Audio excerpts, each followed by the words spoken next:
that goes. You know what I'm saying? Yeah, okay, so I'm starting a little bit late.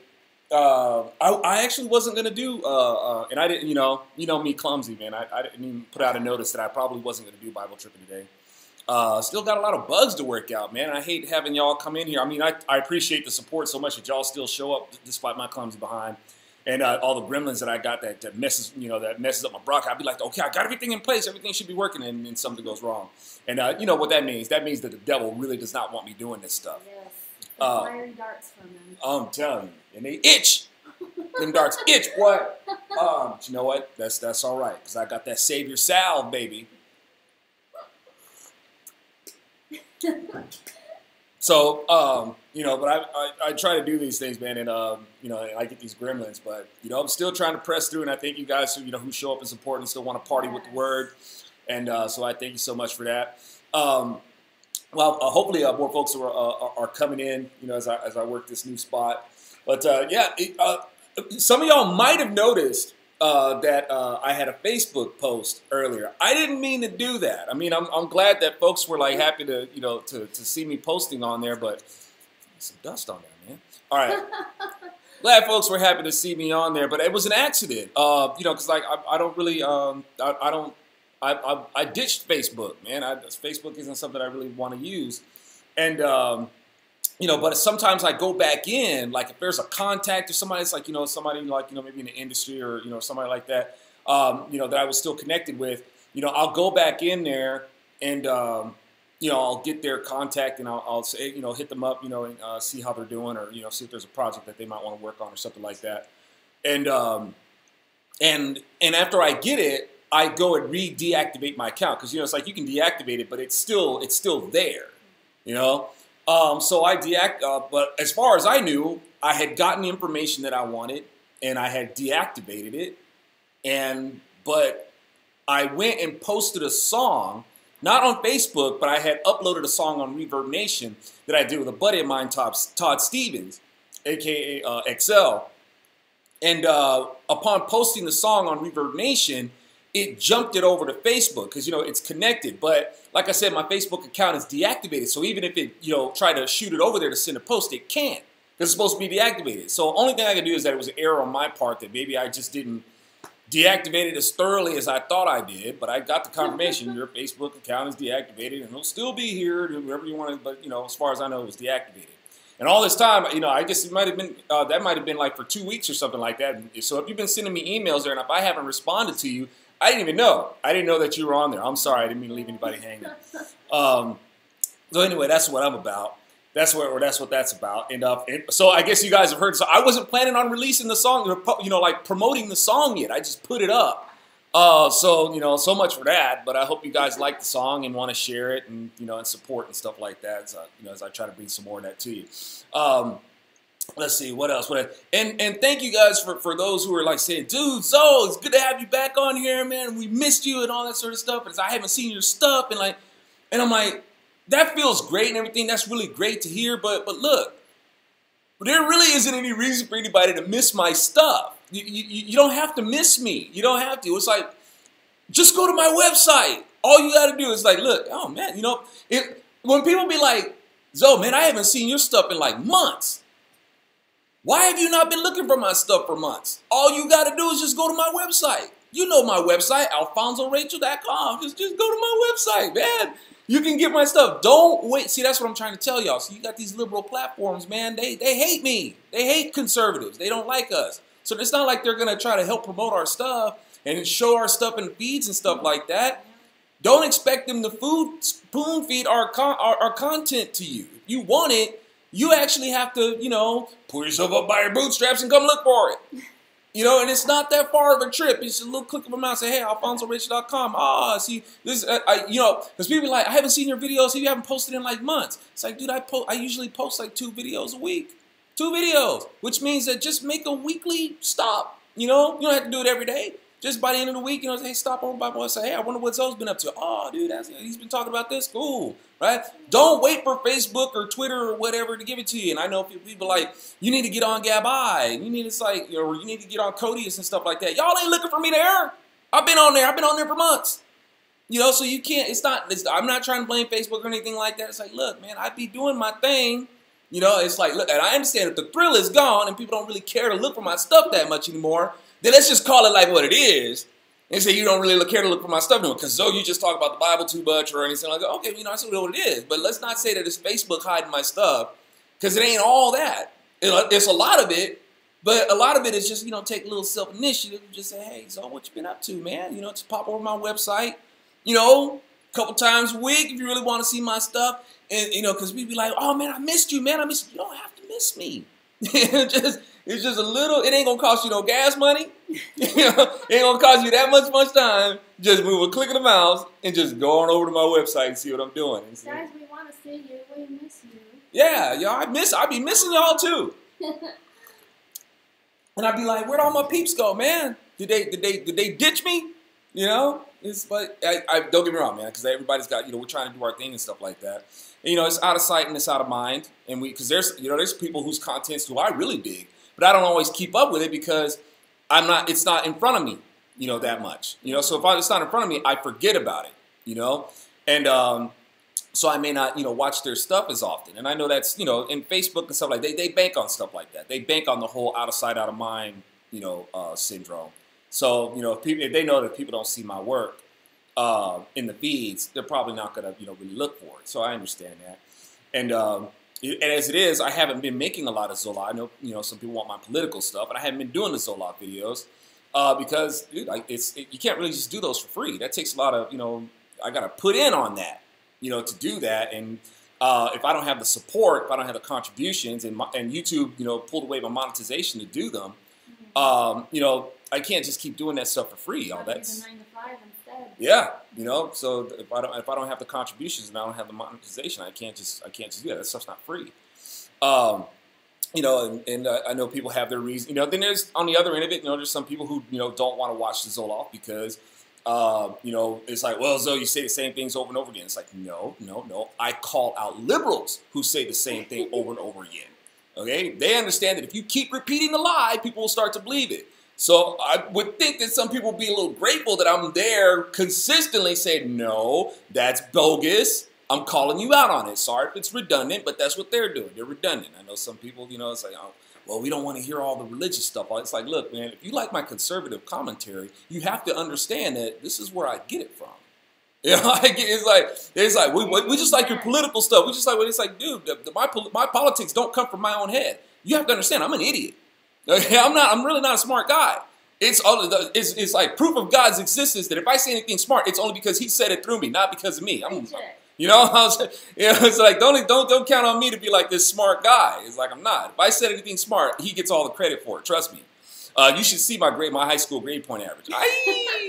Okay, it's like you would say, ooh, hey, yeah, actually, so it is kind of a miracle that you sound smart. It's not by my own accord. Trust me. So if you guys are like, you know, say, so I don't want to hear all your God stuff. You know, I just want to hear the politics. The only reason why you like my politics is because of this. Trust me. You're self-educated through the Lord and His Word. Right. I know some of them out there don't like my, you know, they stop watching my videos because I don't give any love to the Confederate flag and all that sort of stuff. And say, we're not going to you need to be educated about the Confederate flag. It's like, no, you need to be educated about that thing. Because if you're considering yourself a Republican voter or anything like that, then you are seriously confused and screwed up. You are waving around the Democrats' flag. Okay? So it's like, I'm not the one who missed the point. I think you grossly missed the point, and I know that there's some who are like so hung up on that flag, and if you say anything negative about it, they just throw you out. It's like, okay, well, you've thrown me out, and you've embraced. And it's not a lot of Republicans who do this, but there's some. There's enough of them, and you know, I know that I have them in my audience, but if you took up that flag, you've taken up the flag of the Democrats. Way to go. You know, so with that said, you know, there's plenty of factors that weigh in, you know, and then there's the biggest factor. Maybe some of my stuff just sucks. If you don't want to share it, I got to take that into consideration too. But, you know, God willing, I will improve and give more content that folks like without compromising. Amen. And without selling out, you know, because that's hard to do. Obviously, it's hard to do, y'all. That's not an easy thing to do. It's not an easy thing to do at all. You know, it's like to compromise truth. You know, people out there, they're just saying whatever makes them feel good, and a lot of people relate to it, and they relate to the selfish nature of it and stuff like that, and it sells. But you get out there and you try to promote the gospel, and I'm talking about like what the Bible actually says. People really don't want to hear you that much. You know, they don't want that truth. It doesn't excite them. But some, I know that there's a few of us out there, man. We hear the truth and we're like, hey, yeah, give me some more of that. I want some more of that truth. Dang it. Yeah. So with that being said, if you're among those, then we will go ahead and we will start into this read and see what the Lord says as we get down with this. And I often try to make it a point to say that, I may be dead wrong about what I've opined on this, or what I feel like I may have received about it. I hope to God that I'm not, and have mercy on me, Lord, if I am. But the bottom line is that's why we read this, chapter by chapter, verse by verse. You will hear the word of God first before you hear what I have to say about it. You're going to hear what the Bible says. Amen. So that's the bottom line. That's what I like to think is very unique about these Bible trips, is that I'm not doing picking things out of the Bible, for sermons and stuff like that. The Bible all the way through is applicable. It's to our whole life. You're gonna get something out of it every time you read it. You're gonna get something out of it. The Bible tells you how to clean mold. That's right. It tells you how to clean house straight up. But that's what we want to do. That's what makes us, I think this is unique. And as I give, what I feel has been revealed to me about, what's said in the Word, you're going to hear the Word of God first. Mm-hmm.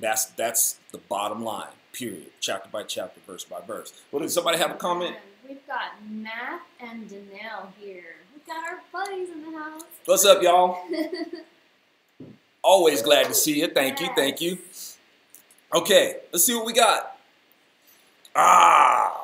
Now, it was after these things that God tested Abraham. Okay. Hold on. Let me finish the verse.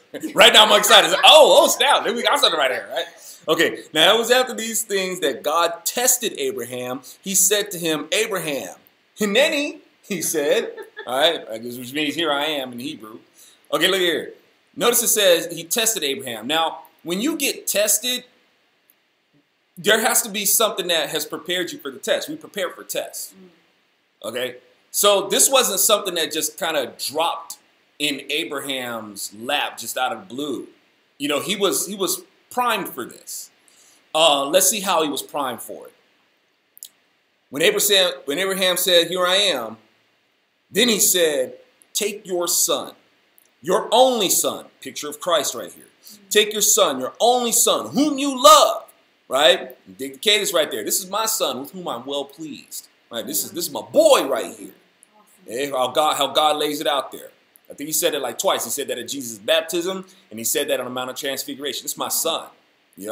I dig this boy right here. All right? So he says, take your son, your only son, whom you love, Isaac. It means you can laugh about it, don't you? And go to the land of Moriah. And offer. Moriah is translations, the teaching of God, or the place of God's bitterness, the hill country. These are things that Moriah translates as. And offer him there as a burnt offering on one of the mountains about which I tell you. All right, let's back up to that tested thing. Abraham has been tested for this. Abraham has been paying attention. It took Abraham a long time because, and I mentioned this before in the earlier Bible trips. It's like, Abraham, God speaks to you, dude. Have you not picked up on that? He speaks to you. You've had conversations with God. There is no reason why you should be going into another place and being afraid that somebody's going to kill you because of your wife, who is your sister. So you try to cover it up by just saying, no, she's my sister, and you're passing her around so they won't kill you. You should have trusted in the Lord. That dude who speaks to you. You should have trusted that. It's like, dude, you should have never had to give her up to anybody. But once again, God used his lack of faith to demonstrate something to all of us. And that thing is that Sarah was truly barren. She could not have kids because she had been with several different men and nobody could get her pregnant. All right? So, and even in her older age, she was looking good when she was younger because she was still looking fine when she was older. They was like, dang, man, that's a fine looking cougar, boy. She looked good. She was a senior citizen. She was a sexy senior citizen. Oh, goodness. She was looking good. Okay, everybody wants, a whole town was talking about her. So the thing that's evident out of that is that she could not get pregnant. She was barren and past menopause. Yeah. All right, Abraham, you know, he had him some super seed. He could have kids. You know, even in his old age, and Sarah trying to laugh at him and stuff like that. Ha ha ha! How could he in his old age? He's like, no, I still have a kid. What's wrong with you, girl? You know. So we have, where we at? Take your son, your only. This was the test. The test is that now Sarah, in her impatience, has Abraham go into her handmaiden, Hagar, and proof positive, Abraham can sire, right? You can have some kids. Now, Sarah gets a case of the behind about this, forgets, you know, that she wanted to adopt, and this is and that's a key word for us believers who are adopted in. You can see where this stuff starts to take shape. But she forgets that she's gonna adopt this kid. She forgets that she's gonna claim the child as her own, and instead rejects both the mother because the mother got prideful. She got a little haughty. I can get pregnant and you can't. And she cast them out. Now, in doing that, sending them out into the desert, they should have been dead. You know, and Abraham's like, oh man, I don't want to get in the way of the wrath of my wife. She's going crazy, man. She might kill me in my sleep or something like that. So, you know, and God's just like, I got this. So they go out and she comes back. They didn't die in the desert. And then it happens again because Ishmael's a little bit older. We talked about this in the last one. He's a little bit older and he's, you know, kind of bullying, you know, his younger brother, right? Brother's just a little, you know, little taller, you know, and Ishmael's like, what, 13, 16 years old? And he's laughing at him. Probably laughing at him because that's what his name means. His name means laughter, right? This is probably, and Sarah got mad about this. Told him to get out again. So now they were basically sent out to the desert to die. Abraham has already been in a situation where he's had to see his son die twice. He's got his unborn son, Ishmael, and then his teenage son, Ishmael, sent out to the desert to die. But God had told him, yo, man, I'm going to make a great nation out of your son. Okay? Now, God, he heard this straight from the Lord, and Abraham had to start to process it. It's like, look, the only way that a great nation can be made from my son is if he's living. So I imagine that Ishmael is going to be just fine. Yeah. Or he's going to come back just fine. So this isn't something that God just, when God says, yo, take your son up on the hill and sacrifice him. Abraham's like, okay. I think the only way that a great nation can be made, a seed can follow through me. If this is the son that we were supposed to have, and nations are supposed to rise up out of this, well, this has to be it. This is gonna be the one. So we're gonna go up this hill, and we're gonna come back. All right. Abraham he's gonna pass the test with flying. Remember, he's been prepped for the test. When you're tested, you're prepped for it. He's been prepped for this test. He's going to go up that mountain with his son, and he's confident that him and his son are going to come back because a nation is supposed to be made from his seed. The world is supposed to be blessed, right? Okay, let's see what we got.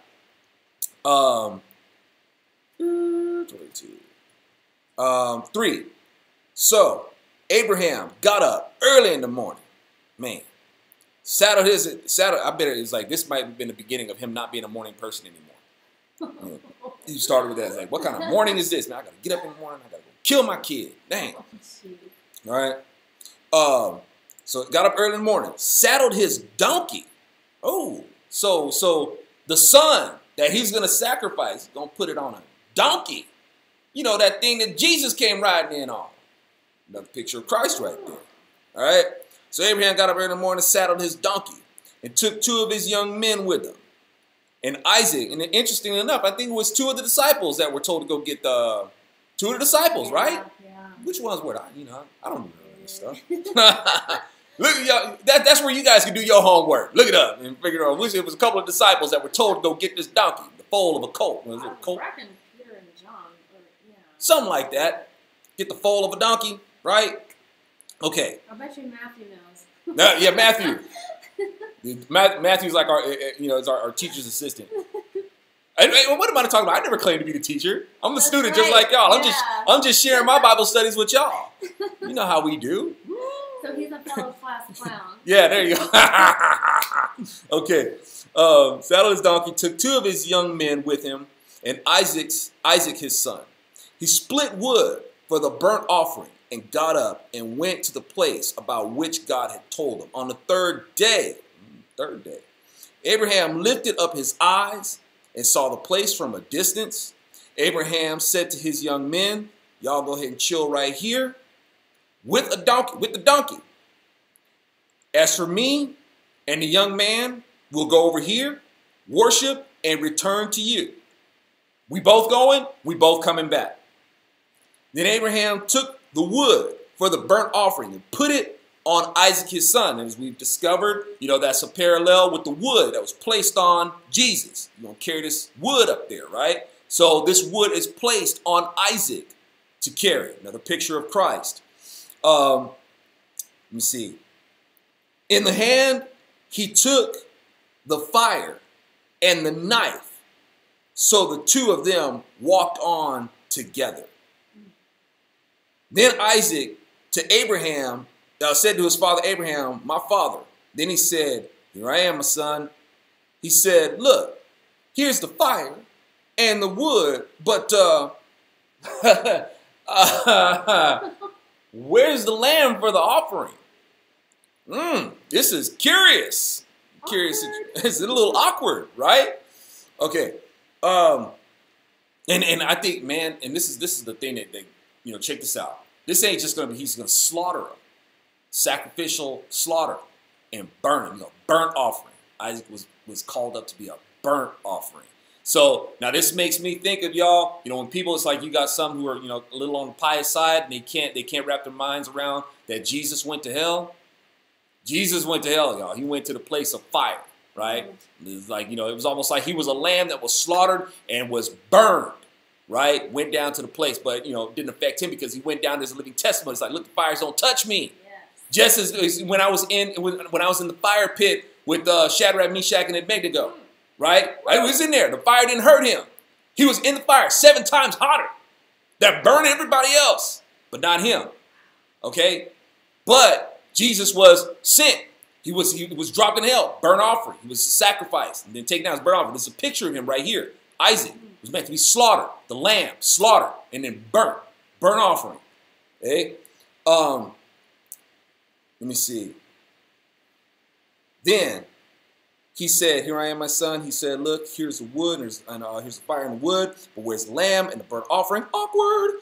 Abraham said, God will provide for himself a lamb for a burnt offering, my son. I think that's a weird way to say that. He says, God will provide for himself. For himself. It's like, I'm going to provide for myself. It's like, because God's self is wrapped up in it. When the work of Jesus Christ is done, he's wrapped up in it. God is on the cross with him, right? It's not just Jesus, it's God altogether. Okay? So he is his own. He is the fulfillment because nobody can fulfill it like God can fulfill it. Nobody can do it. Okay? Let me see. Abraham said, God will provide for himself a lamb for a burnt offering, my son. The 2 of them walked on together. They came to a place about which God had told him, and Abraham built the altar there, laid out the wood, bound up Isaac his son, and laid him on the altar on top of the wood. Then Abraham reached out his hand and took the knife to slaughter his son. Notice that it's like, Isaac didn't, man, what you doing? And look, Pop, I'll deck you, man. You better get that knife and that fire away from me. I don't care if you're my dad. I'll have to hit you. All right. It's like, and that's a punishable offense. But look, if your parents are trying to sacrifice you, I think it's okay that you might put up a fight. But he was quiet, like a lamb being led to slaughter. Right? And just as Jesus didn't put up a big protest about it. He's just like, look, he just called them out for it. It's like, you guys just don't see truth. You're going to sacrifice me. You're going to have me murdered.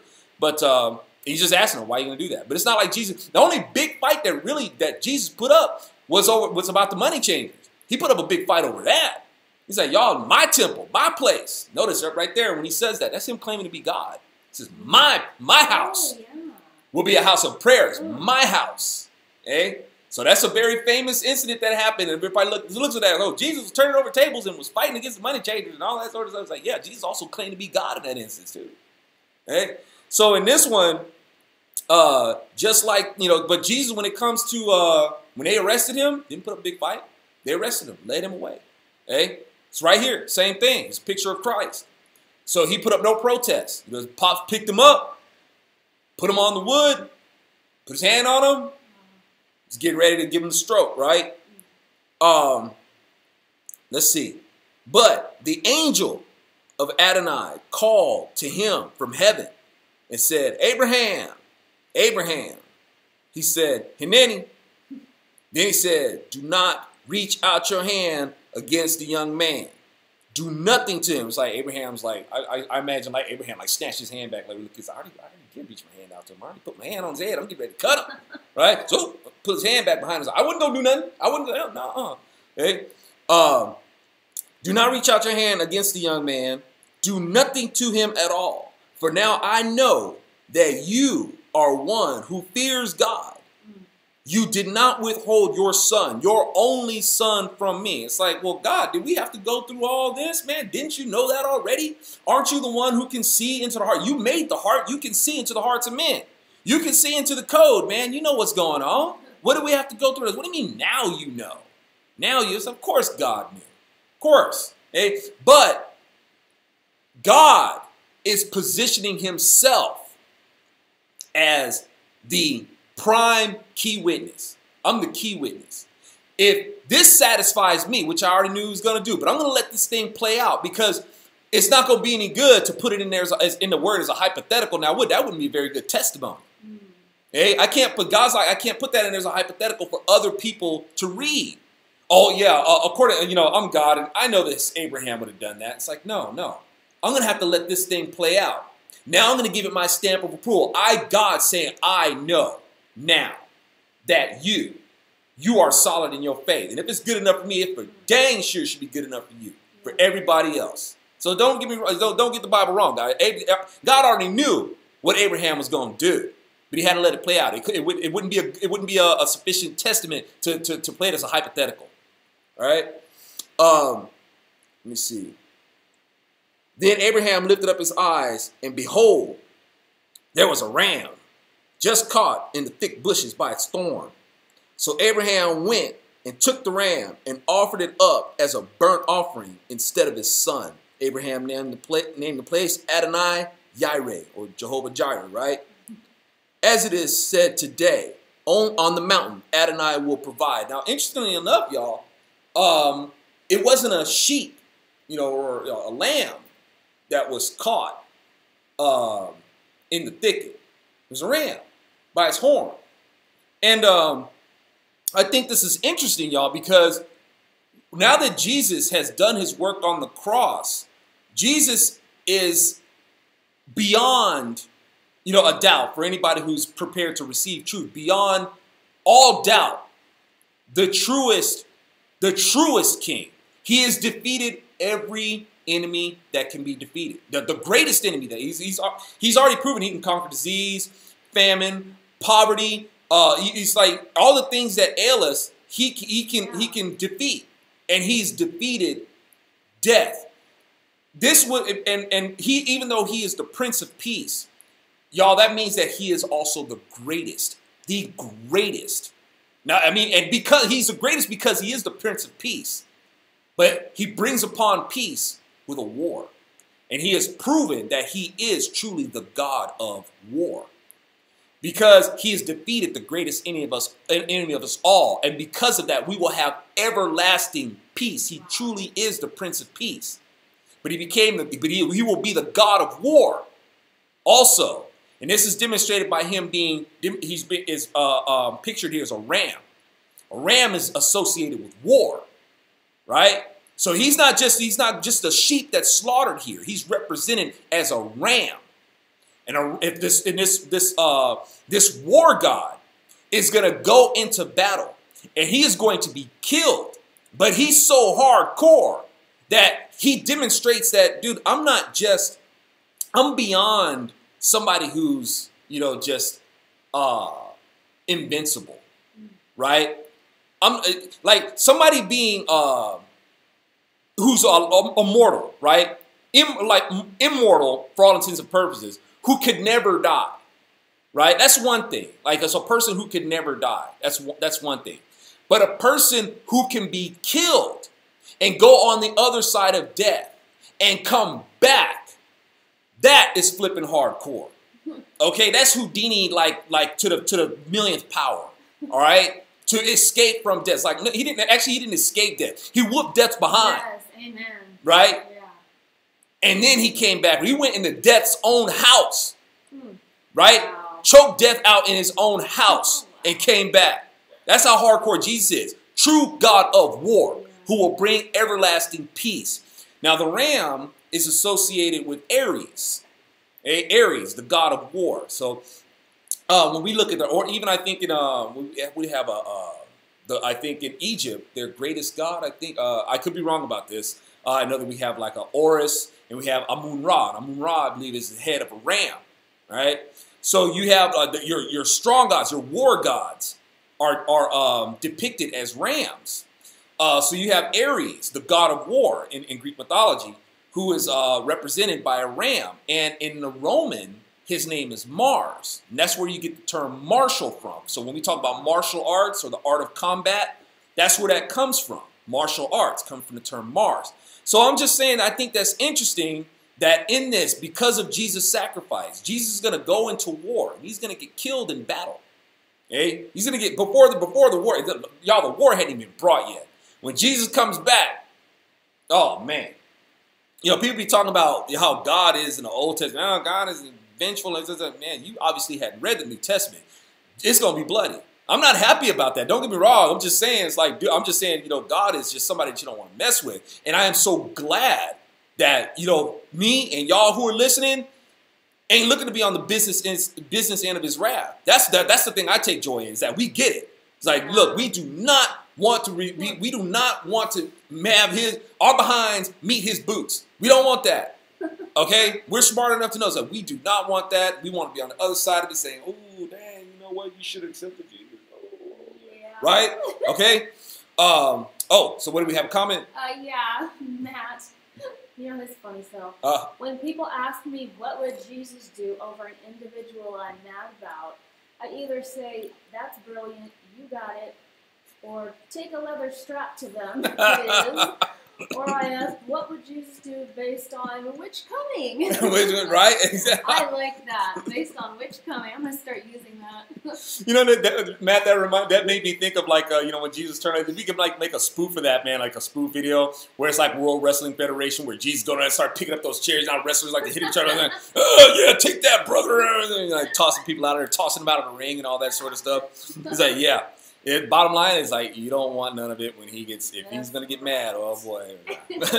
All right, so where we at? The angel of Adonai called to Abraham a second time from heaven and said, by myself, we go again, by myself I swear, it is a declaration of Adonai, because you have done this thing, and you did not withhold your son, your only son. I will richly bless and bountifully multiply your seed like the stars of heaven, and like the sand that is on the seashore, and your seed will possess the gate, and your seed will possess the gate of his enemies.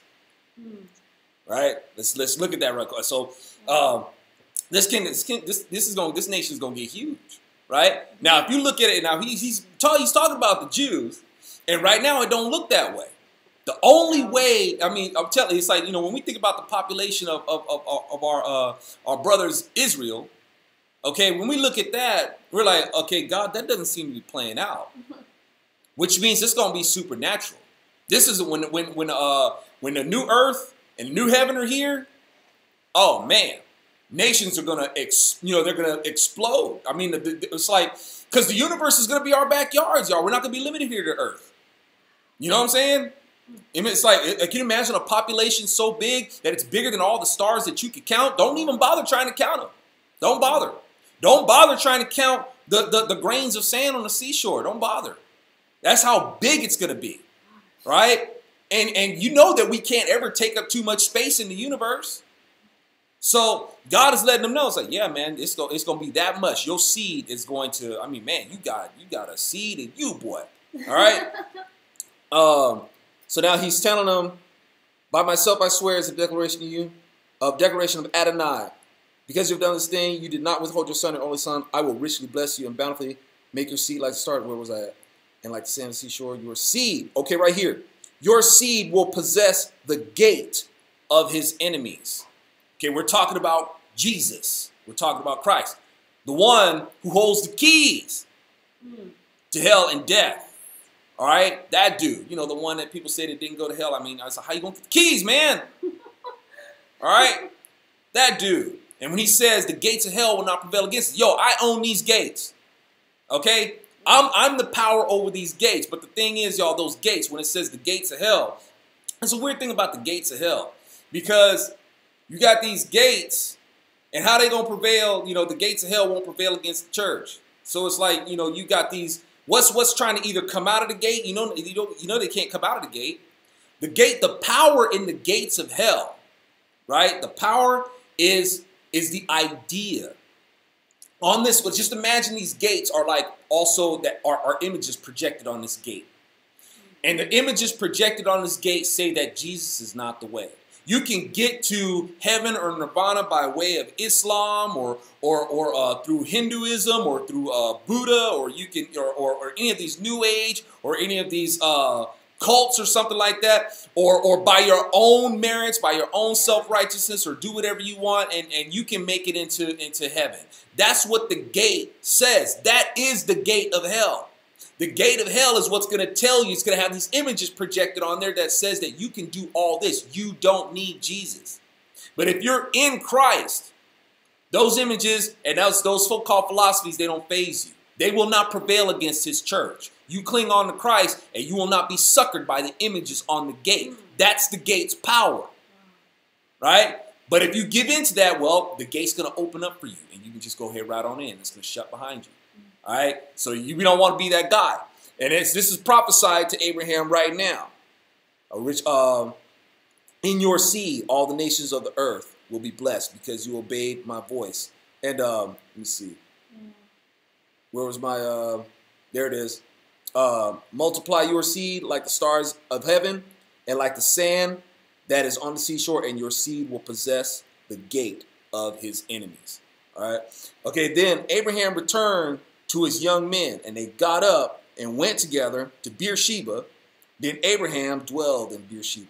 Now it was after these things that it was told to Abraham, look, Milcah has also borne sons to Nahor, your brother, Uz, his firstborn, Buz, his brother, Kemuel, the father of Aram, Chest, Hazo, Pildash, Yidlaf, and Bethuel. When Bethuel fathered Rebekah, these 8, Milcah, born to Nahor, Abraham's brother. His concubine, whose name was Reumah, also bore Teba, Gama, Tahash, and Maacah. All right, so I reckon those will make sense in the coming verses. Because it kind of just throws that in there. All of a sudden we start another genealogy in there, and that's going to make sense, I reckon, in just a bit or somewhere down the line. As we read it chapter by chapter and verse by verse and hear the word of God first. You know?